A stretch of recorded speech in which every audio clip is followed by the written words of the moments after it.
எல்லோருக்கும் தாடி பாலாஜியின் பணிவான வணக்கம். நேற்று ஒரு செய்தி கேள்விப்பட்டது வந்து எனக்கு மனசே சரியில்லை. என்னென்னு கேட்டிங்கன்னா, நமது மாண்புமிகு தமிழக முதல்வர் அவர்கள் உடல்நலக் குறைவால் மருத்துவமனையில் சேர்த்துருக்காங்க அப்படின்னு சொல்லிட்டு கேள்விப்பட்ட உடனே உண்மையாக மனசு சரியில்லை.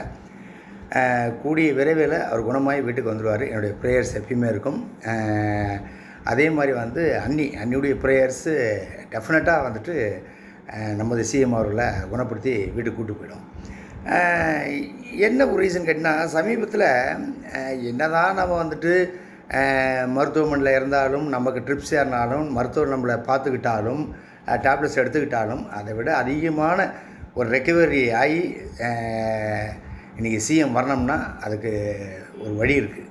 என்ன அப்படின்னு கேட்டிங்கன்னா, அவர் ஒரு நிகழ்வில் பேசிக்கும்போது சொன்னார், ஒரு ஹியூமனிட்டியாக அதை எப்படி பார்க்குறேன்னா, காலையில் நான் கண் விழித்து எந்திரிக்கும் போது நம்மவர்கள் யாராவது எதுவும் பண்ணிடக்கூடாதுன்னு எந்திரிக்கிறேன்றாரு. அப்போ அவருக்கு எவ்வளோ மன உளைச்சல் இருக்குது பாருங்கள். இதில் கட்சி நிர்வாகிகள், பொறுப்பில் இருக்கிறவங்க எல்லாருமே நீங்கள் செய்யும் செயல்கள், நீங்கள் பேசும் வார்த்தைகள் இதெல்லாம் உங்களை பாதிக்குதோ இல்லையோ, எண்ட் ஆஃப் த டே தலைவரை போய் பாதிக்கும், நம்ம சிஎம்மை போய் பாதிக்கும். அதுக்காக தான் அவர் அந்த வார்த்தையை சொல்கிறார். தயவு செய்து இனிமேல் நீங்கள் பேசும் பேச்சிலோ இல்லை செயல்களிலோ கொஞ்சம் பார்த்து நடந்துங்க.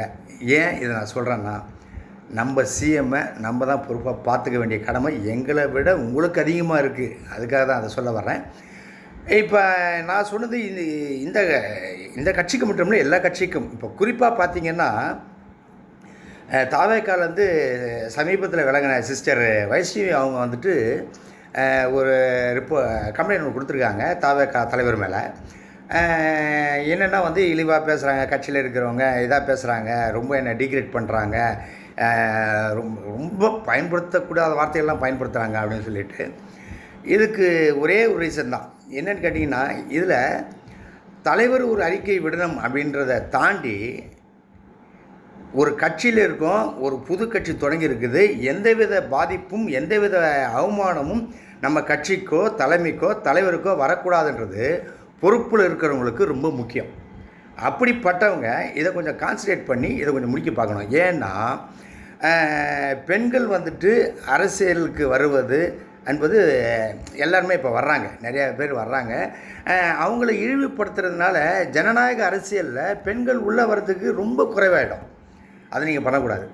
அதை தாண்டி இன்னொரு விஷயம் நான் சொல்கிறேன். இன்றைக்கி பெண்கள் பார்த்திங்கன்னா நிறைய பேர் அரசியலில் இப்போவும் பயணிச்சுக்கிட்டு இருக்கிறத நீங்கள் பார்ப்பீங்க.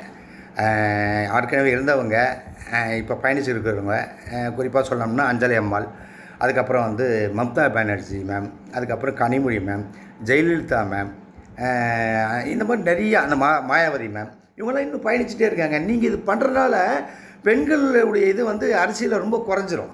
அது நல்லதுக்கும் இல்லைன்னு நினைக்கிறேன் நான்.